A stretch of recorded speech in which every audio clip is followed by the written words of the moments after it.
una baixa voluntària per part del treballador.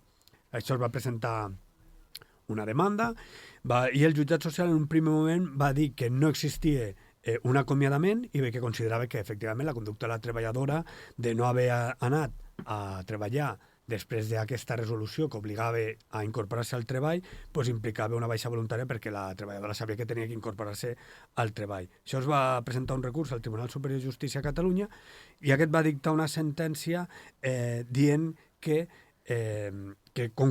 no concurria perquè hi hagi una voluntat extintiva per part del treballador. Això s'ha d'interpretar d'una manera restrictiva i que el fet d'aquesta absència dilatada per part del treballador no equival a una disminució voluntària, sinó que té com una voluntat clara d'existir aquesta dimissió. Sinó, el que s'entén és que l'empresa, en aquest cas, el que hauria d'haver fet és acomiadar disciplinàriament a aquesta treballadora per una falta d'assistència al treball d'una manera reiterada, però considera que no hi ha una baixa voluntària perquè no hi havia una voluntat del treballador d'aquesta baixa voluntària. És a dir, en resum, el que ens va dir la sentència és que el fet que el treballador deixi d'acudir al lloc de treball d'una manera reiterada no donarà lloc automàticament a aquesta baixa voluntària, sinó que el que donarà peu és que una empresa pugui presentar una carta d'acomiadament disciplinari per aquesta falta d'assistència. La diferència és important en quant al que li implica el treballador, perquè si hi ha un acomiadament disciplinari, doncs, bueno, el treballador tindrà dret a l'atur, perquè hi ha un acomiadament, mentre que si al final se considera una baixa voluntària, espera aquest dret a l'atur. Llavors és un tema, i a part, jo em va arribar al despatx un tema igual, un treballador que li havien denegat o li havien donat de l'alta i no va acudir al treball i li van donar l'atur. Després li van treure, li va arribar una carta que li reclamaven la devolució de l'atur i era per lo mateix, perquè l'havien donat de baixa, no, l'havien acomiadat en aquest cas i la Seguretat Social en el cas concret aquest considerava que no era un acomiadament sinó que era una baixa voluntària perquè no s'havia reincorporat. Al final aquí vam arribar a un acord, però no hi havia aquesta sentència encara, que jo crec que és molt il·lustrativa, és molt important per a aquests temes que passen. Parlaves d'absència reiterada a la feina. Quan es comença a considerar reiterada? A partir de 3 faltes de treball ja se pot considerar que donaria lloc a un acomiadament disciplinari. 3 seguides? 3 seguides, sí. Vale. Perquè és un matís important també saber quina és aquesta però bueno, ja t'he dit que passa sobretot amb temes d'aquestes de quan hi ha una impugnació d'una alta mèdica o quan hi ha una denegació d'una incapacitat permanent que s'ha demanat i que llavors l'obligació és incorporar-te al treball. Clar, el treballador se troba que no està en condicions però se té que reincorporar. I llavors, això ens trobem molt, i què és el que passa? Que et deixen d'anar al treball i aquí surt si és acomiadament o és una baixa voluntària. I bueno, és important tindre en compte aquesta sentència que ens ajudarà també a nosaltres. Doncs i tant que sí. Següent pregunta, Juanjo, en aquest cas per a tu. Què és un judici o un procés monitori? Bien, un juicio monitorio es un proceso judicial, está previsto en la ley de enjuiciamiento civil, para reclamar deudas, ¿vale? El acreedor reclama unas deudas vía judicial. Una vez hecha la demanda de monitorio, que es una demanda muy sencilla, que incluso según la cuantía hasta la puede hacer el propio justiciable, el propio interesado, se le darán al supuesto deudor 20 días para que haga algunas cosas que posteriormente te diré. ¿Qué características tiene que tener la deuda? La deuda, para que podamos reclamar durante un juicio monitorio, tiene que ser una deuda vencida, o sea que se haya superado el plazo de pago. Lo que no se puede reclamar son deudas que vencen en un futuro, ¿vale? Por ejemplo, si son obligaciones periódicas, me invento, por ejemplo, rentas de alquiler, que tú quieres reclamar las rentas, vía juicio monitorio, solo las que estén vencidas, no las que van a vencer en un futuro. ¿Vale? Tiene que ser una deuda dineraria, evidentemente, tiene que ser en dinero de curso legal, no puede hacerse un juicio monitorio para obligar a alguien a hacer alguna cosa o para dar alguna cosa que no sea dinero, y tiene que ser una deuda líquida, o sea, una deuda conocida y exacta. ¿Vale? Estas son las características que tiene que tener la deuda. Entonces, cuando le llega la demanda del juicio monitorio al deudor, el deudor puede hacer 3 cosas. ¿Vale? Una es pagar la deuda que se le reclama, que es ir al juzgado y consignar lo que se le debe, con lo cual no se devengarán costas, no habrá costas judiciales, ni habrá intereses, se pagará lo que se debe y ya está. Lo segundo que puede hacer, que es lo peor, es no hacer nada. Llega la demanda de juicio monitorio y no hago nada, porque si no hace nada significa que está reconociendo la deuda y no quiere pagar, y a los 20 días, transcurrido el plazo de 20 días que le da al juzgado para pagar, si no lo hace y no ha hecho absolutamente nada, es como si el acreedor tuviese una sentencia, puede ejecutar la sentencia y puede empezar a embargar bienes, y la tercera es oponerse. Es decir, oiga, me está usted reclamando una deuda que yo no debo. Entonces hay que hacer un escrito de oposición en el que se deben reflejar los motivos por los que el deudor dice que no debe la deuda, ¿vale? Porque ya he pagado, porque me están reclamando más de lo que debo, porque esto yo no lo debo, que lo debe otra persona. Y entonces se tiene que oponer por escrito. Una vez le llega esta oposición al juzgado, dependiendo de la cuantía de la deuda, pues el juzgado abrirá un juicio verbal, un juicio declarativo verbal o un juicio declarativo ordinario, y en ese juicio es donde se discutirá si los motivos de oposición al juicio monitorio són vàlidos o no són vàlidos i se dictarà una sentència. Entenc que es diferencia d'un procés judicial habitual perquè és més curt o més específic? En teoría es un procedimiento rápido. Vale, pero en teoría. Estamos hablando del juzgado, ¿vale? Entonces, claro, cuando yo a algún cliente o nosotros a algún cliente en el despacho le decimos es un procedimiento urgente, es un procedimiento sumario, es un procedimiento rápido, el común de los humanos no tiene el mismo concepto que nosotros y que tiene el juzgado de lo que es rápido. O sea, un juicio monitorio nos puede durar bien 6 meses. ¿Vale? No es... En el juzgado lo rápido no existe. Lo rápido és menys lento, sí que és no? més ràpid si no hi ha oposició. Si no hi ha oposició sí que és més ràpid. Si hi ha una oposició al monitori, al final, com s'ha de transformar verbal, potser és hasta més llarg que iniciar directament un verbal. Sí, correcto. Claro. Nosotros cuando nos quejamos, que no se nos malentienda, cuando yo le digo a los clientes que el juzgado es lento, es que el juzgado va muy lento, no nos estamos quejando del juzgado. No, claro.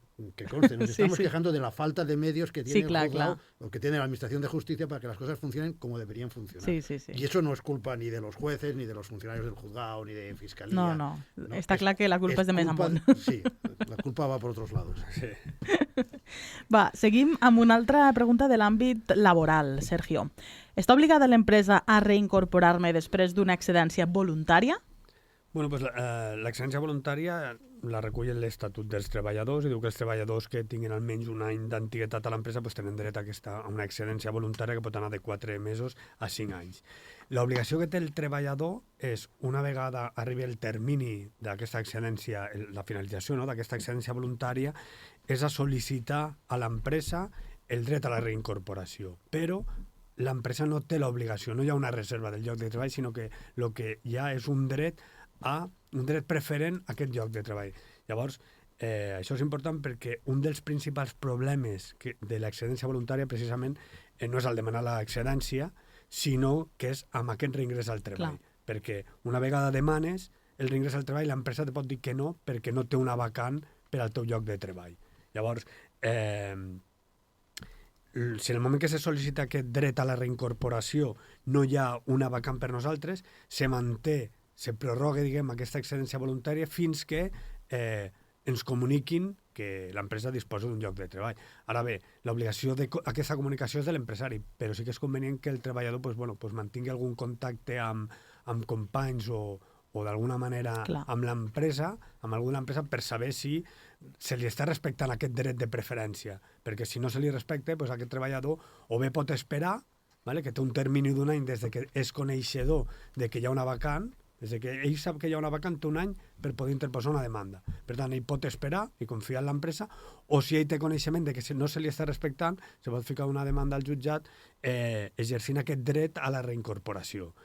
Llavors, una mica com a escenaris, no? Què pot passar una vegada el treballador sol·licite aquesta reincorporació a l'empresa després d'una excedència voluntària? Ens podem trobar amb podem dir 4 escenaris. El primer és que l'empresa accepti i llavors te reincorporis a l'empresa. Aquest no genera més problema. El segon escenari que ens podem trobar és que el treballador sol·liciti aquesta reincorporació i l'empresa contesti dient que en aquest moment no pot fer efectiva la reincorporació perquè no disposa d'una vacant pel lloc de treball. Com hem dit, aquí el treballador el que podria fer és o esperar, o si té coneixement de que no se li està respectant, interposar una demanda contra l'empresa reclamant que se li reconegui aquest dret a la reincorporació.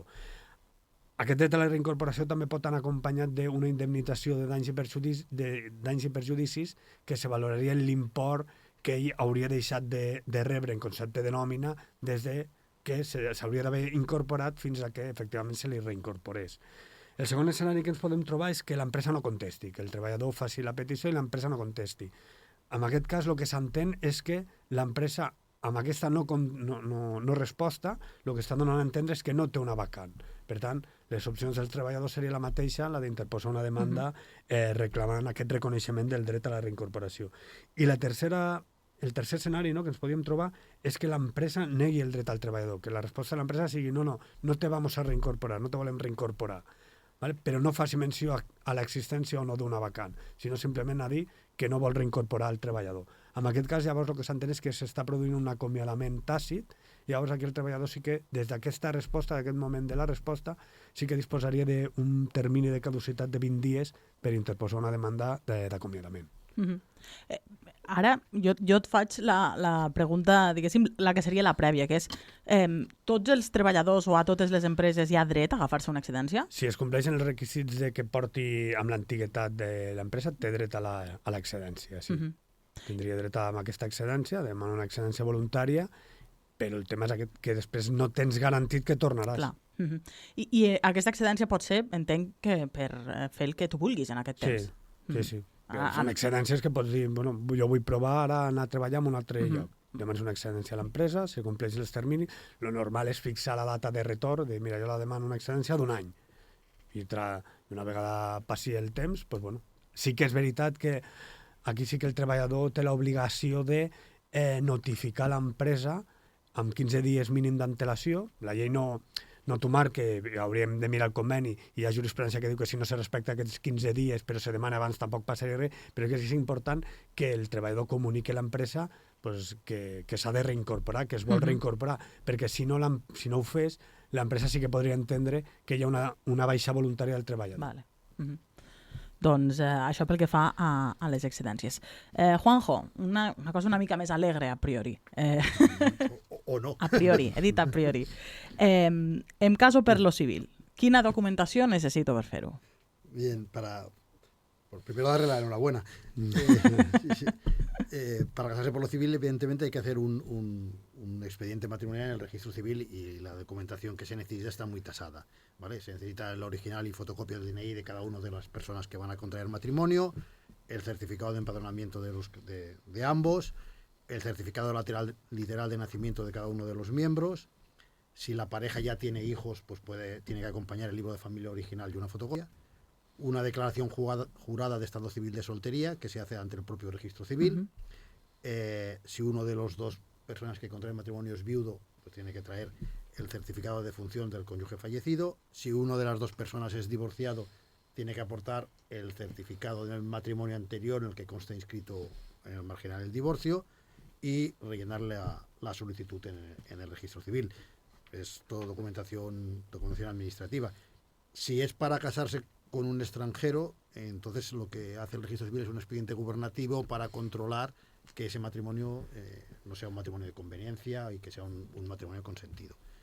Y si ese matrimonio se ha de hacer ante el notario, la documentación que necesitará el notario es exactamente la misma. Será un procedimiento más rápido porque es más facilidad, pero la documentación es la misma. I m'he dejado los testigos, claro. También tienen que ir 2 testigos. Em vaig casar fa poc per lo civil i una anècdota... Gràcies.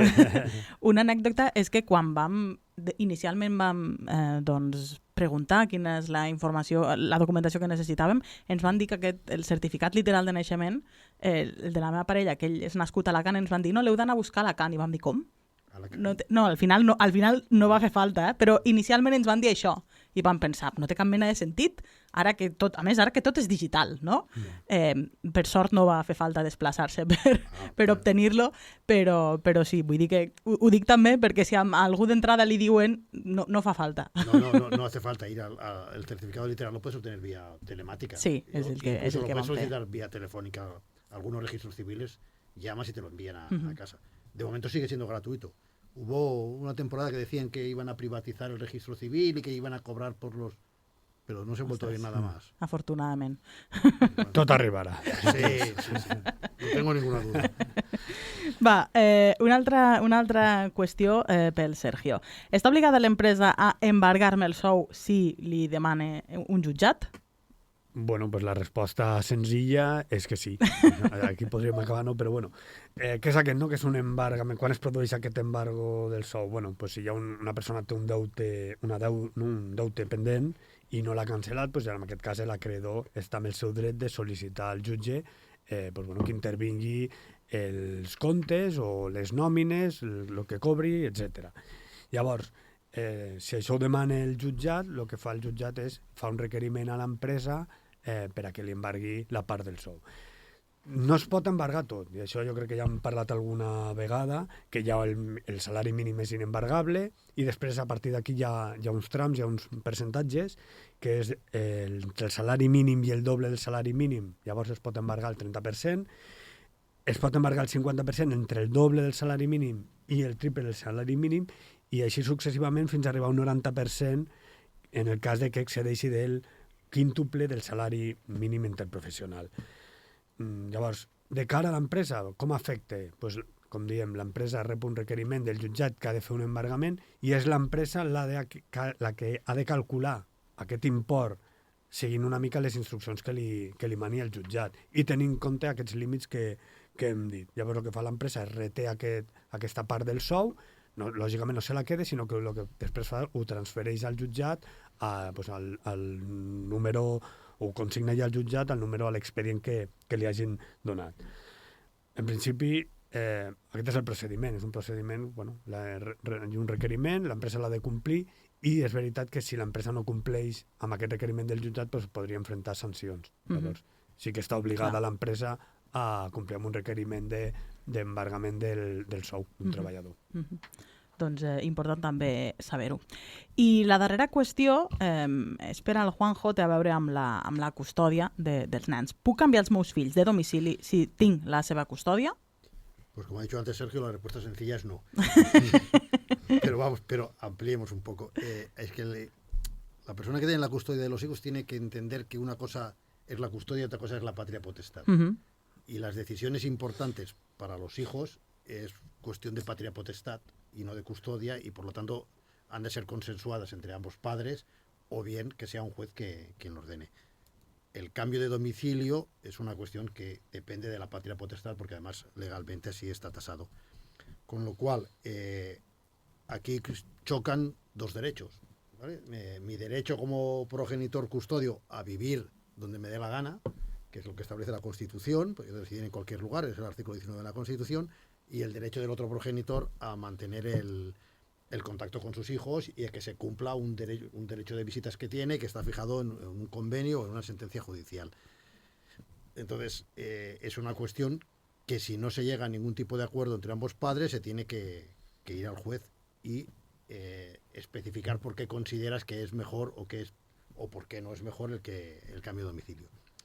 Estoy hablando cuando un cambio de domicilio que vaya a afectar al derecho de visitas. Evidentemente, un cambio de domicilio en el mismo barrio, si yo vivo en Prat de la Riba y me voy a vivir a Pimargall, para esto no hace falta ir al juez ni pedir autorización, ¿vale? Estamos hablando de un cambio de domicilio cuando suponga un ataque al derecho de visitas que tiene el otro. Yo vivo en Lleida, pero he encontrado yo qué sé, trabajo en Zaragoza y me quiero ir a vivir a Zaragoza, ¿vale? Entonces, si vamos al juzgado, el juez lo que va a valorar es qué es lo que más le interesa al menor, ¿vale? Y en base a ello autorizar o no autorizar el traslado. Puede pasar que alguien lo haga a la brava, puede pasar, no, a veces pasa. Yo tengo la custodia y he encontrado pareja en Valladolid y cojo un día y me voy a Valladolid y le comunico al padre que voy a Valladolid, que me voy a vivir a Valladolid. Entonces lo que tendría que hacer el otro progenitor, el afectado, es establecer un COAR, un procedimiento que está previsto en el artículo 158, que también es un procedimiento urgente, entre comillas, y solicitar pues que se le impida o pedir el cambio de custodia o que el juez fije una serie de medidas cautelares. Però hacerlo a la brava pues no és recomendable. No, pel que sigui no és la millor opció. Deies que el canvi de domicili és una de les qüestions que està legalment establertes que depenen, que és un tema de pàtria potestat. Sí. N'hi ha d'altres? O sigui, entenc que hi ha un llistat d'algunes que són fixades, ¿no? Todas las importantes para los menores. Por ejemplo, las decisiones que sean de qué ropa le pongo, o qué le doy de comer corresponden al que tiene la custodia. O que fem aquest cap de setmana. Sí, no? sí, ¿vale? las otras decisiones importantes, una operación, un tratamiento médico, ir al psicólogo, cambios de colegio, cambio de colegio. Sí. Todas estas decisiones importantes para el menor dependen de la patria potestad y se deben consensuar, y en caso de que no se consensen, ir al juzgado. Por ejemplo, cuando hubo la nefasta época del COVID, el juzgado tuvo muchas veces un expediente de jurisdicción voluntaria por si vacunamos o no vacunamos al menor. Era una decisión que no dependía de quien tenga la custodia de los hijos, sinó dependía de la patria potestad. Doncs també molt interessant i molt convenient saber-ho. Això és tot, així que moltíssimes gràcies a tots dos per acompanyar-nos. Juanjo Duch, Sergio Palop, de Llei Advocats, que vagi bé. Gràcies, adeu.